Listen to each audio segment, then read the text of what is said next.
You make one large mistake with this boat, and it's straight back to port. Let's jump into it. Hey Chems, welcome back to the channel. It's NormalGuyoftheNorth here, and today we're diving into a full breakdown of the Błyskawica 44, the new Tier VIII European destroyer in World of Warships. Now, if you're thinking this is just the same Tier VII Błyskawica pushed up a tier with a fresh coat of paint, you're in for a very, very rough ride. It's the same hull, yes, but that's what similarities basically end. This is a completely different ship with a radically different playstyle, so buckle up. Let's break her down. The Błyskawica 44 is a premium destroyer representing Poland under the European tech tree.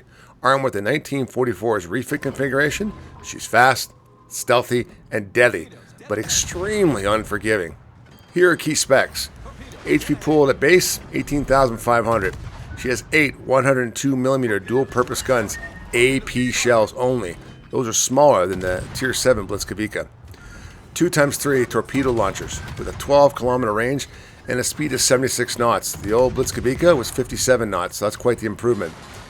Emergency engine power. No traditional engine boost. This one's got 25%, not the typical 8. Hydroacoustic search, but here's the kicker, no smoke generator. Surface detectability base is 7.4. You can get it down to 6 km. Top speed, 39 knots, but you can get that with speed flags and whatnot a bit up as well. Rudder shift, excellent, 4.5 seconds. This ship trades away the HE spam and comfort features of the original for speed, stealth, and a focus on hit and run torpedo ambushes. And we'll talk more about that later. If you want to survive and perform in this ship, the right modules are absolutely essential. Here's my recommended build on the top 5 you should really take. Number 1, Main Armament Mod 1. You rely heavily on both torps and guns, keeping them operational is a top priority. Number 2, Engine Room Boost Mod 1. Boost uptime of your emergency engine power. You keep to repositioning and escaping. It's important to get above the 1 minute base it comes with. Number 3, Aiming System Mod. Improves your gun dispersion, torpedo traverse, and of course crucial for duels. I would say it's better to take this mod than of course the torpedo one. You're just really not really a torpedo boat, you're an ambush torpedo boat. Number 4, Steering Gear Mod 1. You'll be juking and jiving non-stop since you have no smoke to fall back on, so you better be able to maneuver and get the heck out of there, and do it fast. And last one for me is Concealment Mod 1, mandatory. Your only real defense is stealth, and that helps shrink your detectability radius from 7.4 down to 6 km. In my view, there are 3 critical signal flags you should run with always for this boat. First is Juliet Charlie Kilo. It adds 5% to HP pool, and since you don't have a heel, this is essential. Sierra Mike increases your speed by 5%, helps you disengage and reposition more effectively, especially when you're trying to kite away. And of course, Sierra Bravo reduces the cooldown time on your hydroacoustic search. This keeps you aware of enemy torps and sneaky DDs. At 5 km reach, 5 km for detectability for ships and 3.5 for torpedoes, it's phenomenal. I mean, it does actually help you out a lot. Now, there are 3 core captain skills you absolutely want, and a 4th that's basically up to your own personal preference. For me, number 1 is Survivability Expert. You get an extra 2,800 HP. Again, no heal means you need every bit of health you can get. 2, Concealment Expert. Reduces your detectability, critical for disengaging and step torp ambushes, especially that disengaging, especially if you've overextended. 3 is Dazzle for me. When spotted, it gives you a plus 8% speed boost and an increased enemy dispersion of 20% for 15 seconds. It helps you dodge in basically the turn and also helps you to kite away. Now, number 4 is optional. Radar location. You might want to, if you don't want Dazzle, you can take this one. Great for hunting down other destroyers and anticipating ambushes. But I still prefer Dazzle for the emergency survivability boost. And I've tried both, and for me, I do prefer Dazzle. Alright, let's get down to the heart of the matter. How do you actually play this ship? Well, first off, you're a stealth ambusher. Your torpedoes are your main weapons, not your guns.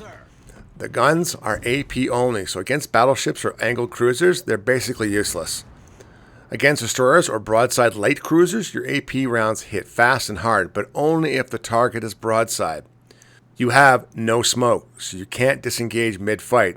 Once you're spotted, you're committed.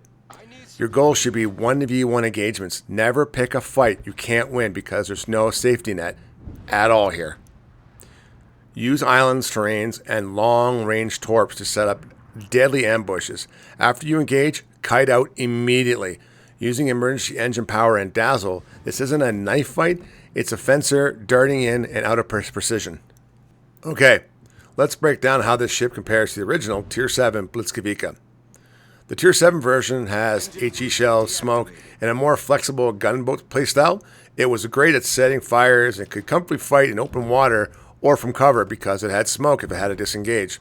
The Błyskawica 44, on the other hand, is rigid and punishing, no smoke, no HE, and a much higher skill floor. She's faster, stealthier, and better at setting up torp strikes, especially ambushes. But if you misplay even once, you're going back to port. In short, the only thing they share is basically the hull. Play them the same way, and you're toast. Okay, so what game modes actually suit her? Because I've done co-op, random, operations, perilous route, which is fantastic, and of course, operation with flagships. She's good in just about all of them. I will say that, in my opinion, most bots are better than most players in this game, but that's just, I'm just being kind of sarcastic here, but the fact of the matter is it's kind of true. So when you're looking for this right now, random battle is about the hardest thing you're going to get. Perilous route is extremely difficult with it, but it can do it because you're going to get jumped. In perilous route, you're a DD killer. That's your job. When the other DD starts showing 5 pop up, your job is to go engage them and kill them as quick as you can and look for more of that health. Operations, she's fine. It works very well. In co-op, yeah, you rush in, you do your thing and shoot it up, and you know, Bob's your uncle, you're good. I think I had a game that was close to 157,000 co-op, so she does well. Randoms, this review is for you. You guys have got to think before you do this engagement. I've got a video coming out, not this one, but the next one, that's going to show how you actually play this boat in randoms and how to do it very methodically. To everyone jumping into the Błyskawica 44, expecting the same cozy experience as the original Błyskawica at Tier 7, you're in for a very rude awakening. Yes, it's the same hull, but that's where the similarities end. This ship demands patience, awareness, and precision, and calculated risk of actually taking attacks and when to do it correctly. If you're up for the challenge, she's incredibly satisfying to play, but if you try to brute force her like a typical destroyer, you'll be back in port before the ship actually sinks. Thanks for watching, everyone. Let me know in the comments, is the Błyskawica 44 your kind of destroyer, or is the lack of utility a deal breaker for you? I know for a fact she's not meant for everybody. Make sure to like, comment, and subscribe for more World of Warship reviews and content right here. Catch you on the waves, and remember, smart captains survive. As always, take care, stay safe, wish you all the best, and bye for now.